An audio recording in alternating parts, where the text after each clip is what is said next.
நேயர்கள் அனைவருக்கும் வணக்கம். வெண்முரசு குருதிச்சாரல் அத்தியாயம் 27. ஒளிர்பரல் 2. தாரை அசலையின் அறைவாயிலுக்கு சென்றபோது முன்னரே அவள் தன் சேடியருடன் பேரவைக்கு கிளம்பி சென்றிருக்கும் செய்தியை அறிந்தாள். இடிநாழியின் ஊடாக விரைந்து ஓடிய போது கழுத்தணிகளும் வளையல்களும் சிலம்புகளும் இணைந்து குலுங்கும் ஓசை பெரிதாக ஒலிக்க கேட்டு நின்று நெஞ்சில் கை வைத்து மூச்சு இழுத்து விட்டாள். பின்னர் பெருநடையாக தாவி ஓடி படிகளில் இறங்கி சிறு கூடத்திற்கு வந்து அங்கு நின்றிருந்த முதுச்செடியிடம், இளைய அரசி நெடுந்தொலைவு சென்று விட்டார்களா என்றாள். அவள், இல்லை அரசி, 4வது வளைவு அணுகியிருப்பார்கள் இந்நேரம் என்றாள். ஒவ்வொரு தூணையும் தொட்டு தொட்டு நுனிக்கால் வைத்து தாவி தாவி அவள் ஓடினாள். நடுவில் ஒரு தூணை தொடாமல் விட்ட போது திரும்பி வந்து அதை தொட்டுவிட்டு முன்னால் சென்றாள். நின்று மூச்சிறைத்து கண்களை மூடி ஒரு கணம் இளைப்பாரி மீண்டும் ஓடினாள். அவ்வரண்மனையில் அவ்வாறு ஓடுபவர்கள் அவளும் அவள் குலத்தைச் சேர்ந்த சிம்ஹிகி, புஷ்டி, அனங்கை, கலை, ஊர்வசி, அமிர்தை ஆகியோரும் மட்டுமே.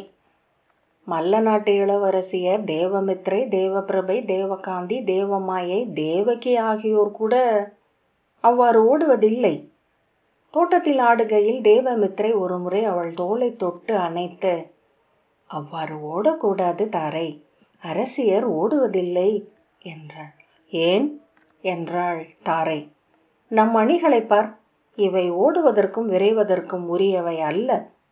தாரை அணிகளை நோக்கிய பின், ஏன் ஓடக்கூடாது என்றாள். அரசியருக்கு அனைத்தும் அருகில் உள்ளன, ஆணையிட்டால் அருகணைய காத்திருக்கின்றன என்றாள் சிம்ஹிகி. கலை, அவ்வாறு அருகணையாதவற்றை அவர்கள் நாடுவதும் பிழை என்றாள். அவள் எளிவரல் ஆடுகிறாளா என விழிகளிலிருந்து தெரியவில்லை. அரசியரின் காலம் மிக மிக மெல்ல ஊர்வது, சினை கொண்ட பிடி யானை என என்றாள் தேவபிரபை. மெய்யாகவே சொல்க, ஏன் அரசியர் ஓடலாகாது என்றாள் தாரை. ஓடும்போது அவர்கள் அரசி அல்லாமலாகிறார்கள் என்றாள் தேவகாந்தி. ஏன் என்று தாரை மீண்டும் கேட்டாள். புஷ்டி, நான் இதை ஒரு முறை செவிலியிடம் கேட்டேன் என்றாள். அரசி என்பது ஒரு நிறைநிலை, ஆகவே அவர்கள் ஓடக்கூடாது என்றாள். பின்னர் என் தோளை தொட்டு, நிறைந்திருக்கையில்தான் அது நீர்நிலை. அரசியர் போயாது தன்னில் ஊறும் சுனையாகலாம், ஊருக்கே உணவூட்டும் குளமோ ஏரியோ ஆகலாம், உணவூட்டும் ஊருணியாகலாம், ஓயாது அலைக்கும் கடலும் ஆகலாம், ஆனால் நிலை கொண்டாக வேண்டும் என்றாள். தாரைக்கு அவள் சொன்னது புரியவில்லை. அவள், எங்கள் ஊரில் ஓடுவதே முதல் பயிற்சி, நெடுந்தொலைவு ஓடுவதும் நெடுநேரம் துடுப்பிடுவதுமே ஆற்றல் என கொள்ளப்பட்டன என்றாள். தேவமாயை, உங்கள் ஊரில் வெள்ளி என எதை சொல்வீர்கள் என்றாள். ஐரை, கெண்டை என்றாள். பொன் என்று என்றாள் தேவமாயை. செங்கயல் என்றாள். தேவமாயை உதடு வளைய புன்னகைத்து, எங்கள் ஊரில் வெள்ளி என்றால் சருகு, பொன் என்றால் தளிர் என்றாள். இங்கே வெள்ளியும் தங்கமும் வெறும் உலோகங்கள் மட்டுமே. தாரை நேள் மூச்செறிந்தாள். தேவமித்ரை அவள் தோளை மீண்டும் அணைத்து, நீ துயர் கொள்ள வேண்டியதில்லை அடி, மெய்யாகவே உன்னை போல் ஓட முடியாதா என ஏங்குபவள் நான் என்றாள். அவள் ஓடி வரும் ஓசையை கேட்டு அசலை நின்று திரும்பி பார்த்து புன்னகைத்தாள். அவளை அணுகி மூச்சை அடக்கி, பொறுத்தருள்க அரசி, தாங்கள் பட்டத்தரசியுடன் அவை புகுவீர்கள் என்று எண்ணினேன். தனியாகச் செல்கிறீர்கள் என்று அறிந்த பின்னரே அங்கு வந்தேன், அதற்குள் கிளம்பிவிட்டீர்கள் என்றாள்.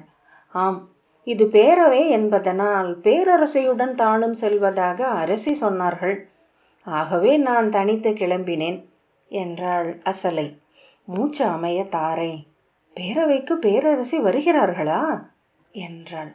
ஆம், இன்றைய நாள் அஸ்தினபுரியில் அனைவரும் எதிர்பார்த்திருப்பதல்லவா என்று அசலை சொன்னாள். மேலும் அவருடைய சொற்களில் பாதி அன்னையை நோக்கியே எழும் என அனைவரும் அறிவர். தாரை ஆம் என்ற பின் முகம் மலர்ந்த அசலையின் கையை பற்றி, நேற்று நான் சென்று இளைய யாதவரை பார்த்தேன் என்றாள். அசலை திடுக்கிட்டு, நீயா என்றாள். ஆம், நானும் என் கொண்டவருமாகச் சென்றோம். உண்மையில் நான் தயங்கிக் கொண்டிருந்தேன். அவர்தான் என்னை வற்புறுத்தி அழைத்துச் சென்றார் என்றாள் தாரை. சிறுமியைப் போல மூச்சு இழுத்துவிட்டு, என்னால் எப்படி அத்தனை தொலைவை கடந்து அவர் அருகே அணுக முடிந்ததென்று இப்போது எண்ணினாலும் திகைப்பாக இருக்கிறது. ஆனால் அருகணைந்த பின்னர் நான் எப்போதும் அங்குதான் இருந்து கொண்டிருந்தேன் என்று உணர்ந்தேன். அவர் பெரிதெவரும் அல்ல. அங்கே மச்சபுரியில் சர்மாவதியில் படகோட்டி முதலைகளை வேட்டையாடி வாழ்ந்து கொண்டிருக்கும் என் தந்தைதான். அவர் என் கைகளை பற்றியதுமே நான் அதை உணர்ந்தேன். கண்களை மூடினால் தந்தையின் தொடுகை என்றே அது தோன்றியது என்றாள் தாரை. அசலை அதை கேட்க விழையாதவள் போல மறுபக்கமாக தலை திருப்பி இருந்தாள். ஆனால் தாரை அதை கண்ணேற்காமல் தொடர்ந்து பேசினாள். நான் அதை அவரிடம் சொன்னேன். நான் உன் தந்தையேதான் என்று அவர் சொன்னார். என் தலையை மெல்ல தட்டினார். காதை பிடித்து முறுக்கினார். மெய்யாகவே அவருக்கு என் தந்தை என்னை எப்படி கொஞ்சுவார் என தெரிந்திருக்கிறது. அசலை பெருமூச்சுடன் நன்று என்றாள். நீங்களும் சென்று பார்க்கலாமே அக்கை என்றாள் தாரை. உன்னுடன் உன் கணவர் வந்தார் என்றாள் அசலை. ஆம், அது மெய். முறைமைகளை கடந்து செல்ல இங்கு எவருக்கும் ஒப்புதல் இல்லை என்றாள் தாரை. இருவரும் பேசிக்கொண்டு நடந்தனர். அசலை தலை குனிந்து எண்ணங்களில் ஆழ்ந்தவளாக நடந்தாள். தாரை அச்சூழலை விழியோட்டி நோக்கியபடி அவ்வப்போது இயல்பாக நின்று ஆடைகளும் அணிகளும் குலுங்க ஓடி அணுகியுடன் வந்தாள். அசலை விழிப்புற்றவள் போல, நீங்கள் எதை பற்றி பேசிக்கொண்டீர்கள்? தாரை மெல்லிய திடுக்கிடலுடன் அக்கேள்வியை அடைந்தாள். துள்ளலுடன் அவளுடன் இணைந்து நடந்தபோது அவள் அணிகளும் வலைகளும் குலுங்கின. அவள் சொல் எடுப்பதற்கு முன்பே அவள் உடல் ஒரு சொல்லை உரைத்தது போல் இருந்தது. உண்மையை சொல்ல போனால் நாங்கள் இருவரும் பேசிக்கொண்டது முழுக்க மச்ச நாட்டை பற்றித்தான் அரசி. இளைய யாதவர் என் தந்தையின் தோழர். எங்கள் நிலத்தை நன்கு அறிந்தவர். நீங்கள் எங்கள் நிலத்தை பார்த்திருக்க மாட்டீர்கள். சர்மாவதி சேற்று நதி. அதன் இரு கரைகளும் சதுப்பு நிரம்பியவை. எங்கள் இல்லங்கள் அனைத்தும் சதுப்பின் மீதுதான் அமைந்திருக்கும். நீரலைக்கு இருபுறமும் கோரை புல்லின் அலைகள். நீரில் படகுகள் ஒழுகி கொண்டிருக்கும். கோரை பொருட்களின் மீது எங்கள் இல்லங்கள் மூங்கில் கால் ஊன்றி நின்றிருக்கும். அவ்வளவே வேறுபாடு. படகுகளை பார்த்து அமர்ந்திருந்தா வீடுகள் ஒழுகிச் செல்வதைப் போல தோன்றும். அவள் சிறுமியை போன்ற விரைவு குரலில், குடில்களுக்கு அடியில் இஞ்சி புல்லிட்டு புகை எழுப்பி கொண்டிருப்போம். இல்லையேல் சதுப்பின் கொசுக்கள் உடலை மொய்த்துவிடும். அப்புகை எங்கள் ஊர்களை முகில் போல மூடியிருக்கும். இளமையிலிருந்து நான் கண்ட அத்தனை முகங்களும் அப்புகை படலத்தினூடாக எழுந்தவைதான். எப்போதேனும் நல்ல கோடையின் இளங்காலையில் ஆற்றுக்கு மேல் படகில் செல்கையிலேயே புகையில்லாத காட்சிகளை காண்பது. அது விழிகளிலிருந்து ஒரு மென் பால் படலத்தை உரித்து அகற்றியது போல காட்சி துலங்கும் ஒரு கனவறிதல். அதற்காகவே நான் சர்மாவதிக்கு செல்வேன் என்றாள். ஆனால் அது மிக அரிது. ஆற்றின் மேல் எப்போதும் நீராவி படலம் இருக்கும். காட்சிகள் மழையினூடே என நெளிந்தாடித்தான் தெரியும் என அவள் தொடர்ந்தாள். சொல்ல சொல்ல எழுந்தபடியே இருந்தது அவள் உள்ளம். நானே மீன் பிடிக்கத் தொடங்கியது 7வது அகவையில். எனக்கு என் தந்தை கை கோடரியால் மென்மரம் குடைந்து ஒரு படகு செய்து தந்தார். அதில் துடுப்பிடுவதற்கும் அவரே கற்பித்தார். சிறு தூண்டிலுடன் ஆற்றில் தனியாகச் சென்று என் முதல் மீனை பிடித்து கொண்டு வந்ததை ஒவ்வொரு காட்சி துளி எனவும் நினைவு கூறுகிறேன். அது ஒரு நீள்வால் கெளுத்தி. ஆழத்திலிருந்து விடியலில் மட்டுமே வெளிவரும் மீன். அதற்கு செவுள்கள் இல்லை. இலைக்குருத்து சுருள் போல மென்மையாக பளபளத்தது. அதை என் கையில் எடுத்தபோது துள்ளி நெளிந்தது. அது சர்மாவதியின் விரல் என்றும் என்னை உடல் கிளுப்பூட்டி சிரிக்க வைக்க முயல்கிறதென்றும் எண்ணினேன். படகை சேற்று விளிம்பில் நிறுத்தி பாய்ந்திறங்கி சதுப்பினூடாக செல்வதற்கு போடப்பட்டிருந்த மரத்தடி மீது தாவி என் குடில் நோக்கி ஓடினேன். தந்தையே, நானே பிடித்த மீன் என்று கூவினேன். தந்தை என் அக்கையருடன் இல்ல முகப்பில் அமர்ந்து பேசிக் கொண்டிருந்தார். எழுந்து ஓடி வந்து இரு கைகளையும் விரித்து என் இடை பற்றி தூக்கி கொண்டார். டி மீனே, என் ஒளிமிக்க மீனே என்று கூவி என்னை முத்தமிட்டார். அதைத்தான் அவரிடம் பேசிக் கொண்டிருந்தாயா என்றாள் அசலை. ஆம், என்னை என் தந்தை பரல் என்று அழைப்பார். அதை அவரே சொன்னார். நானே நிறுத்தாமல் பேசிக் கொண்டிருந்தேன். சென்ற 16 ஆண்டுகளில் நான் ஒரு முறை கூட பேசாதவை அவை. அவ்வளவு சொற்களும் என்னுள் ஆழத்தில் மீன் முட்டைகள் என கிடந்திருக்கின்றன. பெருகி கொப்பளித்து எழுந்தன. அக்கையே, நீங்கள் மழைக்காலம் முடிந்து முதல் வேனிலில் செம்பரலும் வெண்பரலும் முட்டைகள் விரிந்து மீன் குஞ்சுகள் எழுவதை கண்டிருக்கிறீர்களா? புயல் காற்றில் மணல் பரப்பு கொப்பளித்து எழுந்து சுருண்டு அணைவது போல் இருக்கும். பெரும் படை, முகில் போல பெருஞ்சுருள்கள், ஒன்றன் மேல் ஒன்றென எழும் அலைகள், கண்ணிமை நுனிய என பல ஆயிரம் சிறு வாள்கள், பல இலக்கம் வெள்ளிச் செவில்கள், பல கோடி கடுகு விழிகள். ஆனால் உள்ளம் ஒன்று. அவற்றை அள்ளிச் சுழற்றி வரும் விழைவுதான் மீன்களை நீரில் வாழச் செய்யும் இறையாணை. அதை வெளிமுன் காண்பதென்பது இறைவடிவை எதிர் நின்று நோக்குவது போல. படகுகளில் ஏறி நாங்கள் சர்மாவதியின் மேல் சென்று அசைவற்று நிற்போம். எடை கொண்ட கற்கள் 2 நங்கூரமாக கட்டி நீரில் இறக்கிய பின் எதிரொழுக்கில் துடுப்பிட்டால் படகுகள் அசைவிலாது நீர் மேல் நின்றிருக்கும். எங்கள் குடியில் எழ முடியாத முதியோர் கூட அப்போது நீரின் மேல்தான் இருப்போம். பரல் எழுகை தொடங்குவதை நீரில் எழும் வண்ண மாற்றத்தினூடாக 7 நாட்களுக்கு முன்னரே எங்கள் குல முதியோர் சொல்லிவிடுவார்கள். ஒரு நாளுக்கு முன்னரே நீரின் மனம் அதை தெளிவாக காட்டும். இளஞ்சேற்று மனம். ஆனால் அதில் சற்று குருதியும் கலந்தது போல் இருக்கும். இரவே படகுகளில் சென்று நதி மேல் காத்திருப்போம். பரல் பெருக்கு அணைவதற்கு முன்னரே காற்றில் சுழலும் பறவை கூட்டம் அதை அறிவிக்கும். பின்னர் சர்மாவதி நிறம் மாறுவதை காண்போம். நீருக்குள் எழும் அலைகள் என அவை வந்து சூழ்ந்து கொள்ளும். இளையோரெல்லாம் நீரில் பாய்ந்து மூழ்கி திளைத்து அவற்றை நோக்குவோம். அசலை புன்னகைக்க தாரை நிறுத்தி, நான் என்ன பேசிக் கொண்டிருந்தேன்? அவரிடம் நீ பேசியதை என்றாள் அசலை. ஆம், ஒரு கட்டத்தில் அவரிடமிருந்து எனக்கு தெரிந்து கொள்வதற்கு எதுவுமே இல்லை என்று தோன்றியது. தந்தையிடமென நான் எண்ணியதனைத்தையும் பேச விரும்பினேன். ஏதோ ஒரு மாயம் நிகழ்ந்தது. அவர் என் களித்தோழரானார். அதன் பிறகு முழுக்க மீன் வேட்டை குறித்தும் படகு போட்டிகளை பற்றியும் ஆற்றில் பாய்ந்து ஒழுக்கு முறித்து நீந்தி மேழ்வதை பற்றியும் மட்டுமே பேசிக்கொண்டிருந்தோம். பேசி பேசி நெடுந்தொலைவு சென்ற பின்னர் உணர்ந்தேன், நானும் அவரும் மட்டும் வேறெங்கோ சென்று விட்டிருப்பதை. எங்கள் அறைக்குள்ளேயே என் துணைவர் நின்றிருந்தார். அவரை உணர்ந்து நான் திரும்பி வந்து, ஐயோ, நெடுநேரம் ஆயிற்றே என்று புன்னகைத்தேன். தாழ்வில்லை, நீ ஒவ்வொரு அகவையாக உதிர்த்து மீண்டு செல்வதை கண்டேன். கருக்குழந்தையாக மாறிவிடுவாய் என்று தோன்றியது என்று அவர் சொன்னார். மூச்சு திணறுவது போல் சொல் இறுக நிறுத்தி, அப்போது நான் ஏன் அப்படி சொன்னேன் என்று தெரியவில்லை. அவ்வண்ணம் கருக்குழந்தையாக மாறினால் அவர் உடலுக்குள் புகுந்து ஓர் அணுவாக அமைந்து விட வேண்டும் என்று தோன்றுகிறது என்றேன். இருவரும் நகைத்தனர். இளைய யாதவர் என் தோளை பற்றி, சென்று வா, மீண்டும் நாம் சந்திப்போம் என்றார். சந்திக்கவில்லை என்றாலும் எப்போதும் நான் உடன் இருந்து கொண்டிருப்பேன் என்று சொன்னார் என்றாள் தாரை. அசலை ஆம் என்றாள். பின்னர் நேள் மூச்செறிந்து, அனைவரிடமும் இருந்து கொண்டிருக்கிறார் என்றாள் தாரை. பின்னர் என் அறைக்கு செல்கையில்தான் அவர் வந்திருப்பது இந்திரபிரஸ்தத்தின் தூது செய்தியுடன் என்பதை நினைவு கூர்ந்தேன். அவர் என்ன கூறினாலும் அதனுடன் முழுதுளம் கொண்டு நிற்பதாக அறிவிக்கவே நானும் அவரும் சென்றிருந்தோம். அதை மட்டும் அவரிடம் சொல்லவே இல்லை என்றாள். அல்லது அதை மட்டும்தான் சொல்லிக் கொண்டிருந்தாய் என்றாள் அசலை. தாரை அவள் கையை பற்றி, மெய்யாகவா மெய்யாகவா அக்கை, நான் அதை சொல்லிவிட்டேனா என்றாள்.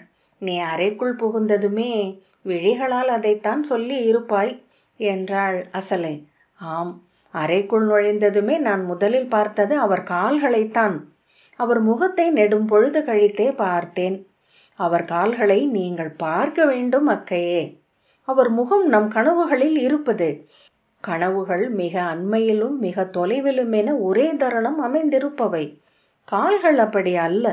நாம் அன்றாடம் புழங்கும் ஒவ்வொரு பொருளும் போல கைக்கும் கருத்துக்கும் எட்டுபவை. அக்கால்களை இப்போதும் விழி முன் என பார்க்கிறேன். நீல தாமரை மொட்டுக்கள் போன்றவை. நகங்கள் 2 புன்னகைகள். அந்த கால்களை மலர்களாக குழலில் சூடிக்கொள்ள வேண்டும் என்று நேற்றிரவு எண்ணினேன். இனி என் குழலில் நீலமலர்களை அன்று எதையும் சூடுவதில்லை என்று அப்போது முடிவெடுத்தேன் என்றாள் தாரை. அசலை, நான் அம்முடிவை எடுத்து நெடுங்காலமாகிறது என்று தன் குழலை திருப்பி அதில் சூட்டப்பட்டிருந்த நீலச் செண்பகத்தை காட்டினாள்.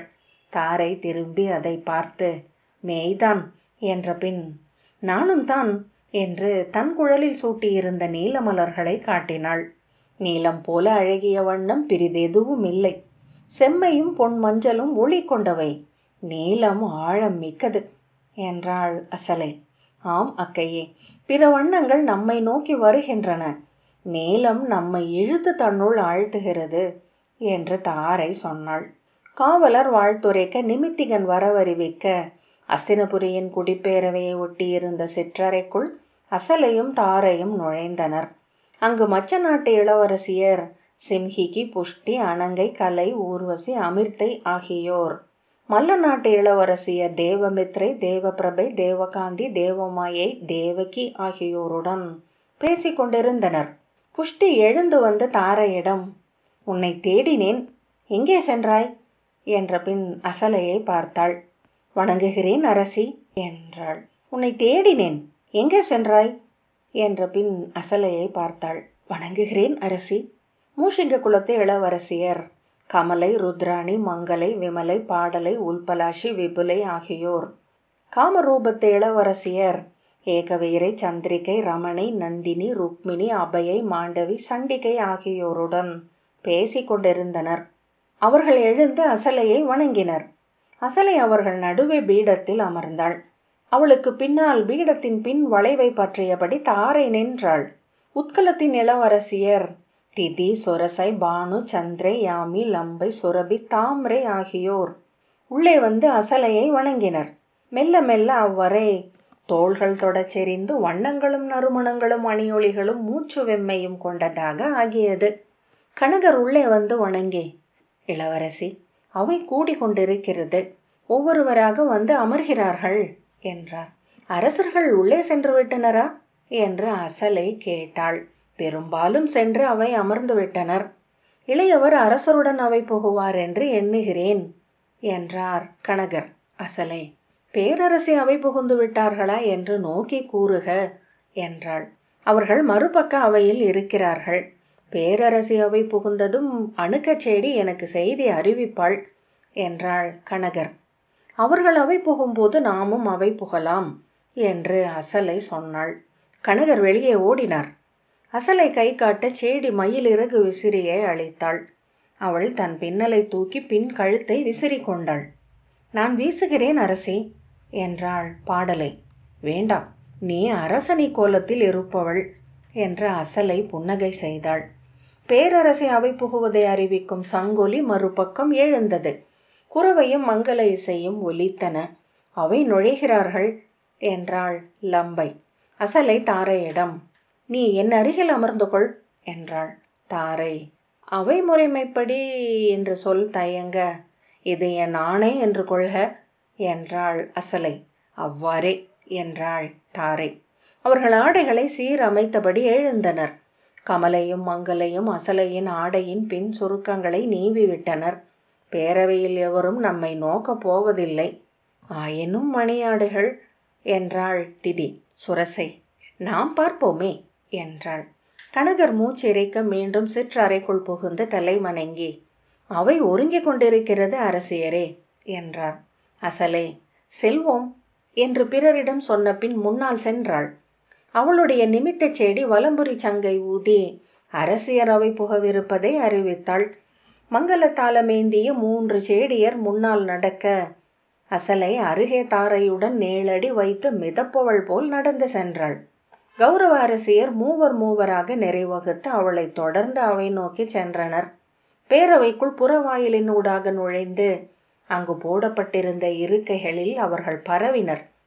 முன்னரே காந்தாரத்து மூத்த அரசியரான சுதேஷ்ணையும் சம்ஹிதையும் தேசரவையும் சொஸ்ரவையும் நெகுதியும் சுபையும் தசார்ணையும் இருக்கைகளில் அமர்ந்திருக்க அவர்களுக்கு பின்னால் காந்தாரத்து அரசியர் ஸ்வாதா, துஷ்டி, புஷ்டி, ஸ்வஸ்தி, ஸ்வாகா, காமிகை, காளிகை, சதி, கிரியை, சித்தி, சாந்தி, மேதா, பிரீத்தி, தத்ரி, மித்யா ஆகியோர் அமர்ந்திருந்தனர்.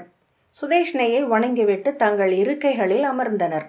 பேரவை முழுக்க நிறைந்துவிட்டிருப்பதை அவர்களுக்கு முன்னால் போடப்பட்டிருந்த மெல்லிய பட்டுத்திரைச்சீலைக்கு அப்பால் மென்புகையிலூடாக என தாரை பார்த்தாள். குடித்தலைவர்களும் பெரு வணிகர்களும் வைதீகர்களும் அவர்களுக்குரிய இருக்கைகளில் அமர்ந்து ஓசையின்றி அவை மேடையை நோக்கி கொண்டிருந்தனர். பின்னிறைகளில் மட்டும் ஓரிருவர் வந்து அமர்ந்தனர். அரசர்களுக்குரிய பகுதியில் கௌரவர்கள் முடிகளுடனும் கவசங்களுடனும் மாலைகளுடனும் முழுமையாக நிறைத்து அமர்ந்திருந்தனர். சகுனியின் அருகே தரையில் இடப்பட்ட மென் பஞ்சு சேக்கையில் கணிகர் சரிந்து படுப்பது போல் அமர்ந்திருந்தார்.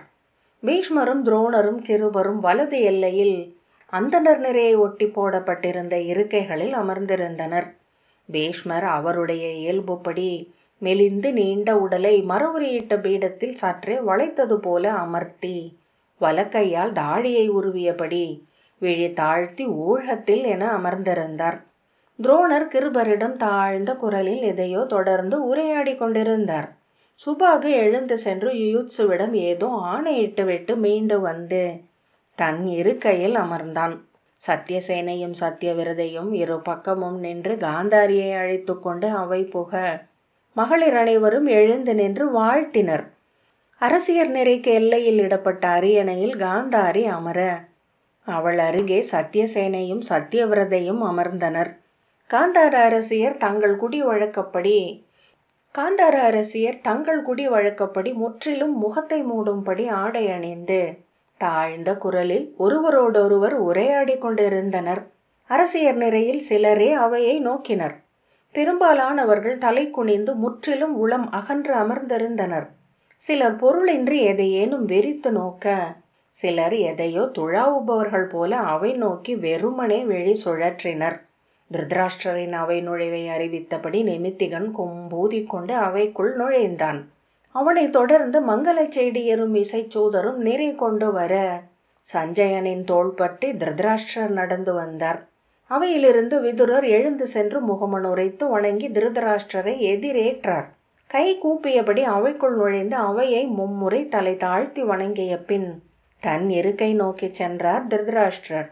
பீஷ்மரையும் துரோணரையும் கிருபரையும் வணங்கிவிட்டு அமர்ந்தார். அவருக்கு அருகே தாழ்ந்த பீடத்தில் சஞ்சயன் அமர்ந்தான். அவர் சென்று அமர்வது வரை அவை வாழ்த்தொளி எழுப்பிக் கொண்டிருந்தது. குருதிச்சாரல் 27வது அத்தியாயம் இத்துடன் நிறைவு பெற்றது. நன்றி.